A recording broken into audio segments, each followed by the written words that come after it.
Hier de Duitsers die in hun poging om nog tijdig weg te kunnen komen gevangen werden genomen door de mensen van de NBS.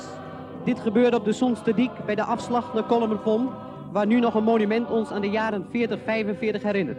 De film gaat over de bevrijding van Noord-Eerst-Friesland. Van het verjaaien van de laatste Duitsers, en de aankomst van de geallieerden en het feest daarna. En dan de koffie. De Canadese soldaten brachten de echte koffie mee.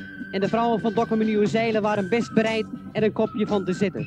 En natuurlijk mochten ze ook zelf proeven. En het was wel eventjes wennen, na zoveel jaren surrogaat gedronken te hebben. De film is makkelijk door de huid van Jan Numan.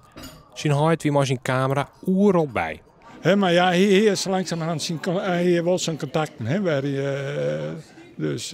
wij mee omgaan. En Zadwan, wist hij waar hij bij zijn mast. En ik al binnen de beelden 20 jaar oud, ze zwaar nog altijd voor een soort herkenning. Nou, ik vind het heel net of beleef je het weer. Hè? En krijgt dat weer de bedoeling. Meestal vind ik het heel belangrijk. Elke keer blikt ik in deze tijd heen dat het gewoon altijd heel goed speelt.